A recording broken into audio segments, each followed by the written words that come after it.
my privilege and honor to serve as the 88th president of the Rotary Club of Tucson. The theme that year for Rotary International was Make Dreams Real. And the logo was a picture of an adult cradling a child. And I thought, how appropriate, because I was a woman and I was actually the second woman president of the club. 10 years previous to that, Katie Dusenberry had been the president. As I started out the year, there were some goals that I set up that I felt were important. The first one was that we were such a large club, I thought it was important that we get to know each other. And everybody has a very special story and has been on a special journey, and I thought that it would be a good way for membership satisfaction as well. The second thing is we had our first car show the year before and wanted to see that to continue. It had a great start and helped the community, and we needed to move forward with that. The third thing was I wanted us to support international programs of Rotary, because that basically is a very large part of what we do. And the fourth thing was that I wanted to review and assess the procedures and documents of the Rotary Club of Tucson. And I really felt at the end of the year that we had done a pretty good job of doing that. For getting to know each other, previous to the year, Paul Harris Fellows were where people would be lined up and a pin would be handed to them and their name would be read and what pin level they had received. And I thought it would be a good way for us to have a brief bio and a quote from each of those individuals to learn more about them. And actually during my year, we did 71 Paul Harris Fellows, and so those people had an opportunity to be more exposed to the membership, to know about them.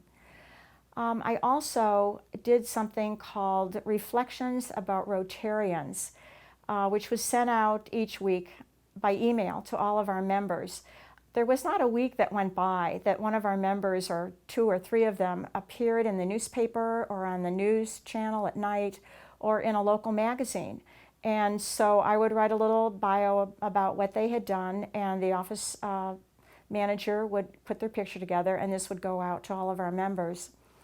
I had encouraged members to bring their spouses the 5th Wednesday of each month. It was an idea I had gotten from the Casas Adobes Rotary Club, my husband's Rotary Club, that did the same thing.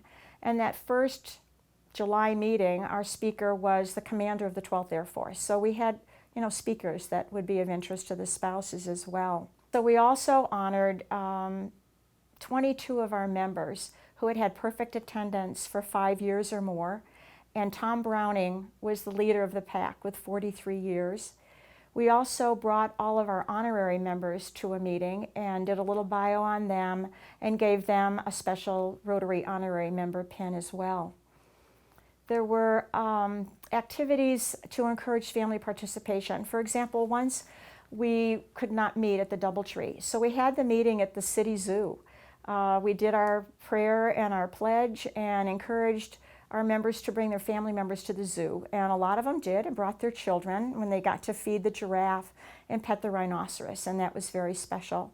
We also did a game for family night at the Sidewinders and had a Valentine party and did some other activities.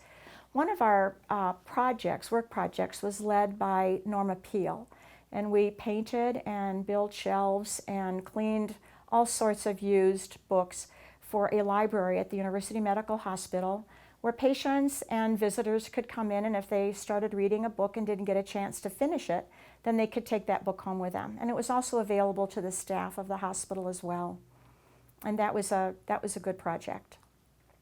We had some excellent speakers. Joan McNamara was the chairman of our programs, and we had Steve Kerr, Lute Olson, Bishop Kakanis, Gabby Giffords, Chrissy Perham, who is a gold medalist.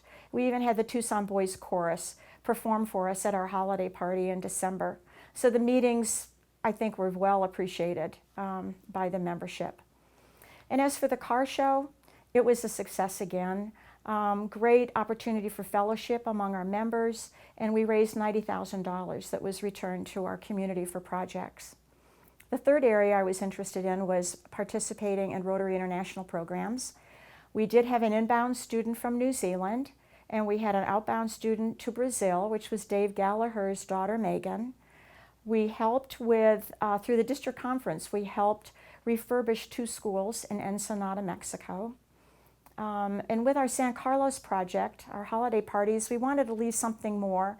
And so we built, in conjunction with the San Carlos Rotary Club, a library for Los Ranchitos library school. And again, built shelves and took a lot of books that were written in Spanish that we took down to donate to that library. Our membership donated $34,000 to the polio effort that year, and they donated $28,000 to other Rotary International programs. When it came to reviewing and assessing the documents of the club, we reviewed and updated the Articles of Incorporation, bylaws, established policies and procedures, which we didn't have before. We developed a sign-up sheet for members to choose their committees and make a commitment for contributions. And we also had a standardized form for committee chairmen to fill out at the end of the year for their transition meetings. So I thought those things, got accomplished during that year. When I think of the most inspirational things that happened that year, it was when Richard Clark, who was retired from the New York Metropolitan Opera, would sing the Star-Spangled Banner. And standing at the podium, I could look out and see our membership, and the looks on their faces were awesome. They were proud to be an American. His voice just resonated all the emotions that we had about being Americans, and that was very inspiring to me. For the most challenging thing that happened, I remember when Brett Houston, a member of our club, who is very revered, and took his own life. And this happened at the first meeting that I chaired in July at the club. And we had 2 people that gave wonderful eulogies. But after the meeting, one of the members came up to me and said, I can't believe you gave time in our meeting to someone who took their life. And I was devastated. And then about 5 minutes later, somebody came up and said, that's the most meaningful meeting I've ever been to, because you gave time for those eulogies for a very special member.